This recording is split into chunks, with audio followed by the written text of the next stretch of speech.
That's a lot of revenue. All right, let's do Tarsus.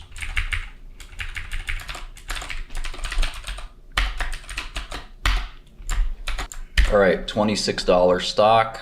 Looks like a eye disease company. Eye disease can be profitable, very profitable in fact. It's a rather important organ. 1 billion market cap, every biotech entrepreneur's goal. Tons of cash. I would argue too much, but there's a school of thought in biotech that you can never have too much cash. I disagree. If management doesn't have to worry about cash, it's kind of a, I guess, a good thing. I'll get a little loan here. Looks like these guys are selling a product, which is more than most people could say. Yeah, you can have too much cash. If you raise, you could definitely have too much cash. This company Tarsus, it looks like they have a product and it looks like it's actually selling decently. 24 million in Q1. That's actually a ton for a new product. And relative to their market cap, right? That's a 100 million run rate. You sell 25 million of products in a quarter. That's 100 million of revenue. Cost of sales, very little. That's what we like. R&D, SG&A. That's one of the things biotechs don't understand is that when you launch a product, you really do have to spend a lot of money. That's one thing a lot of biotech companies don't realize. The way pharma does it is insane. I mean, you could spend $1 billion in promotion that first year. Pretty important. Okay, so what's the drug? What do they have?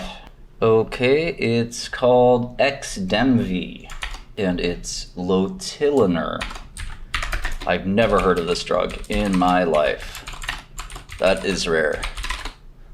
Lotilaner. 𝗥𝗍𝗄𝗏. There's a drug with a similar ending. I wonder if any of you guys know trivia. It's an isoxazoline. Isoxazoline. So it's got an azo group. It's not iso, it's oxazoline. Is oxazoline. Ivermectin does not have the same ending. So this is an animal product. Got it for humans. How smart is that, right? Like that's just like a slam dunk, right? Take an animal drug, we're animals too, woof. And azoline is the nitrogen.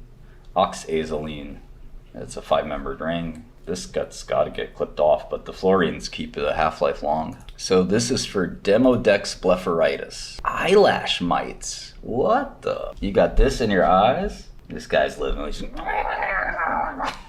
He's all in your eyes. Just chilling. You get in too close to kiss a chick, and then this thing comes out. 65 species. If I got them, mine's the best. 2 live on humans. Okay, 2 species live on humans. Tiny mites that live in the hair follicles of mammals. So isn't this the dandruff guy too? Oh my God, they're really big too. That's so gross. Oh man, who suggested this stock to me, man? Oh, it's disgusting. So this is 1/3 or 1/4 of a millimeter, 1/64 of an inch. Oh yeah, you can see 0.3. But I think because I thought this was the dandruff, but I guess it's the, well, you know, on the flip side, you may have put me onto something that I can, you know, maybe I could get treated. I know I got this thing. I know I got tons of this guy, and they're sitting there eating all your food, your eye food. They're like, yummy. Okay, so pretty straightforward. The question is, how big can this drug get? Blepharitis is, well, what is blepharitis? Yeah, eyelid inflammation. I have that. Eye dandruff, yikes. Yeah, I have a condition. Oh my God, what is it? Eye dandruff. All right, so I mean, it's kind of like, again, a smart strategy. Like, of course we're here to look at stocks, but if you think about becoming an entrepreneur, let's say you wanted to be rich. I don't know if any of you want that, God forbid, right? You know, look what this company did. They took an old animal drug for dog mites. Dog mites. And they said, well, it kills this 𝗕𝗏𝗥𝗧𝗜𝗍 species, right? So if it kills this 𝗕𝗏𝗥𝗧𝗜𝗍 species, then it'll kill it for humans too, right? And if it's safe, we can make it a drug. And they did. And now it's a $1 billion company. Kind of amazing, huh? Sometimes I joke that if you put me on a Pubmed and give me 12 hours, I'll give you a $1 billion company. The problem is you have to actually execute the $1 billion company. And management doesn't grow on trees. Management's difficult. All right, so let's go to their website. That's usually a good place to go. Tarsus Pharmaceuticals. They're selling really well. I mean, it's one of their first quarters, right? Let's see how much they sold in Q1. Wow, that's a lot of revenue. Can you imagine? You took an animal drug, put it in humans, and now you're selling 40 million in a quarter. That's 160 million run rate. $160 million. Their problem is they have an ophthalmic solution that is an old drug, so that molecule has no patent protection. A new potential blockbuster category in eye care. What the? Eye mites? Eye dandruff? Really? Oh, and these guys have a whole ass pipeline. They got Meibomian gland disease next. So some percentage of Meibomian gland disease, Meibomian gland disease. Meibomian gland disease. Meibomium is the corner of your eye where there's like a little duct. Yeah, soft landing is possible. It's always possible. So that's a label extension for this drug, right? All right, so they have a drug for rosacea, TP04, TP05 for Lyme disease prevention, and 𝗕𝗏𝗄𝗆𝗄𝗏 rosacea, aka just rosacea. Rosacea is the redness, extreme redness. How in the world did these guys do this? This should be studied by all business students. Oh, it's a GABA. I thought somebody was kidding. It actually is a GABA inhibitor. No way. It really is a mite-specific GABA inhibitor. Okay, so this is also 𝗤𝗏𝗘𝗏𝗏 for rosacea. So they're saying this stupid mite is causing rosacea, eye dandruff, you name it. And then this is an oral version. So, okay, so their pipeline is all the same drugs. It's all the same drug. It's just 𝗤𝗏𝗘𝗏𝗏, and more 𝗤𝗏𝗘𝗏𝗏. Question is, when was 𝗤𝗏𝗘𝗏𝗏 first characterized? For that, I'll go to Pubmed. I want to put all these things on 𝗙𝗏𝗘, by the way. Pubmed should be on 𝗙𝗏𝗘. Pacer should be on 𝗙𝗏𝗘. All this stuff's going to be on 𝗙𝗏𝗘. 𝗤𝗏𝗘𝗏𝗏. Okay, it's been approved for about a year. It's not like it's brand new. Okay, we have some patents here. Let's look at this one, 2030 expiry. This must be the molecule. Yeah, this is the molecule patent. Elanco. Oh, this is Elanco drug. This was Lilly's animal health business. Composition of matter from Elanco expires 2030. This is where I should get good at, speaking of getting good, at patent term restoration. Because, okay, and this was originally a Novartis drug. Okay, so let's look at this patent a little more closely. So, 2009, that's the application date. So usually it's 20 years from that, so right? So that's 12, 17, 20, 29. If you take the application date as the expiry, you add 20 years. So that's from application date. Issue date is 17 years. So if you take that, issue date 2/26/2013, issue date, you add 17 years. Bet you guys didn't know that. It's very important. So that's 2030. So that sounds about right, but patent term restoration is for the amount of time a drug stays in clinical trials, which is probably not very long here. Oh, and they did adjust the expiration. So I'll take the 2030 at face value. That's insane. There are eczema treatments that don't kill you. Dupixent. Dupixent's pretty good. I got my first shot of Dupixent. Getting my second shot of Dupixent has proven a little difficult, but... All right, so you got a 2030 patent expiry. I'm sure they have all kinds of fancy patents here. I mean, they should get credit for their invention. It's just hard to give them credit for that, you know? All those other patents, a generic would have to fight and go to court, and you make it hard for them, but ultimately it's not a surprise that if you take an antiparasitic for a dog and put it in a human that it works. Is that an invention? The judge might say yes. The company would say, well, why didn't they do it then? Why did we have to invent it? And that's not really a good argument, to be honest. They could get more than 2030. Wait, they had debt? So now, oh, okay. I looked at the balance sheet. I didn't see a massive amount of debt. I would expect chat would have told me if I missed something here. Term loan, 29 million. I got the term loan. Am I missing anything else? The Mite Party campaign. Oh my God, these guys. Look at this. Is there a mite party on your eyelids? Look at these mites. They're chilling. Balloons. Having fun. All up in my eyelids. Oh, okay, so they're drawing down 75 and paying off 30. That makes way more sense. Got it. Pharmacon's great. I used to work with them a little. They're really great lenders. All right, so these guys are selling like crazy. I think they're gonna keep selling, right? Like whatever is working for them. I wonder what the price of this drug is. Let's see.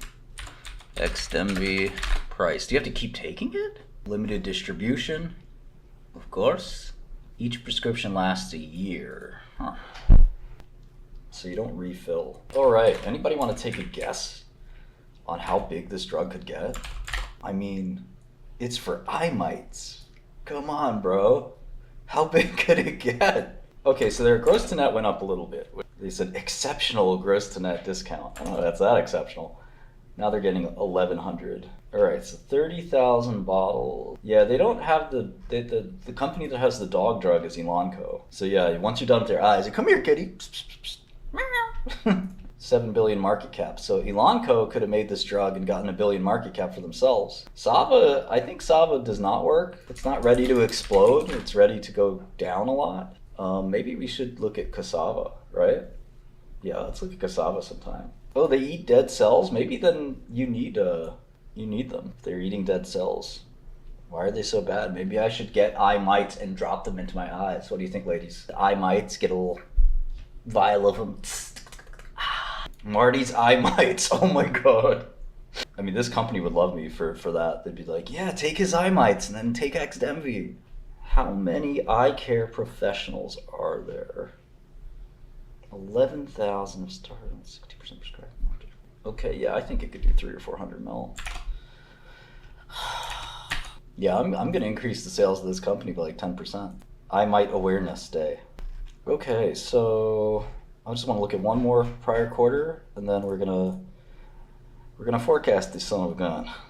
I swear to God, the people in the Godel chat have the best stock picks. It's like an enriched group of people. Good for them, man. I don't come up with these stock picks.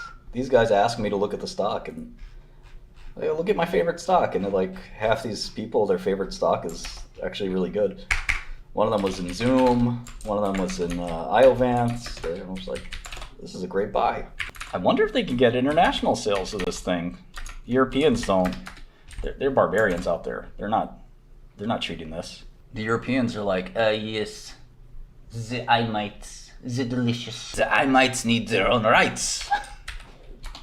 We need socialism for the eye mites. Tragedy, and I think it's a personal tragedy that all drugs face, is that they inevitably go generic, right? We have such a well-established way of, making pharmaceutical companies lose all their revenue. But look how creative this company is. Like, they should be allowed to have a monopoly forever. That's just my opinion. Hate me if you want. But they like literally only have 6 more years to 7, 8 years total in this case, because it's not a brand new drug, but it's a little bit older. Probably get to like 500 million or something. Infinite marginal demand for healthcare. That's my line. All right, so the question is, what happens after 2030? And the answer is probably just falls off a cliff and goes generic. Eye drugs, look at the biggest eye drugs of all time, like Rosacea and others. They're not always easy to make generics of. So we should look at the patent estate a little more carefully. Yeah, I definitely think this is a buy. Wow. Oh, and you also get 300 on the balance sheet. That's not worth nothing. So this is like a relatively conservative model, because I'm not including anything for the pipeline, and I get $45. And I actually think they can beat these sales numbers, which sounds crazy because it's a drug for eye mites. But they also are going to try to get this molecule to do other things, which, look, sometimes that works, sometimes it doesn't. Clearly, management seems to be really bright. I mean, it's not going to 10x. That you got to get comfortable with. They're trying to get XDEMVY approved for, or they're doing a gel formulation. Yeah, they're doing a gel formulation for the meibomian gland. So I guess those mites go in there too. If that gets approval, well, I don't know, some people might use this thing, but it doesn't last. That's why you don't have the gel. The gel kind of, this is just a solution. The gel, so you probably have to like pull the eyelid and then pour it in there and kill the mites. But the gel kind of like stays in there. Rosacea is probably a wild card, but if rosacea works, that's another couple $100 million. Do you think rosacea is caused by Demodex? Let's take a look. This Demodex is a problem. I wonder if the company is paying for all this. These Romanian researchers. Actually, you can make a ton of money. Just take ivermectin and turn it into a cream. Probably cost you like $5 million, $10 million to do the trial. Apparently you could it is. I'm on a hedge. It might be a triple. It could be a double. Man, it is. This is my new favorite stock. The 2030 expiry is really the big problem, because let's say even if you had massive growth, yeah, I mean a triple with the massive growth with rosacea, can they get a settlement for like 2032? Oh man, I hope Tarsus isn't going up because of me, but regardless, let's look at the other patents just in case. I doubt they're anything special. Usually in the drug business, you just kind of throw whatever patents you can at the wall and hope that they might have some merit. I mean, no offense to the inventors, like you work hard to create medicine. But the funny thing is, this company seems like they're actually pretty smart. So like, could they get off this molecule and onto another molecule? Maybe. Something stronger? All right, methods for treating ocular Demodex. Formulation or a method patent. This is Tarsus. That's the CEO of the company. A method for treating Demodex comprising of a topically administering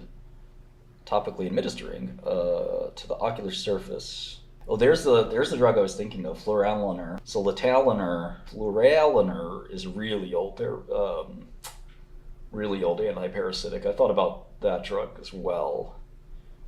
So this is not an interesting patent. Like any judge, I think, would say, well, you can never tell the judges, but I think any judge would say, big deal.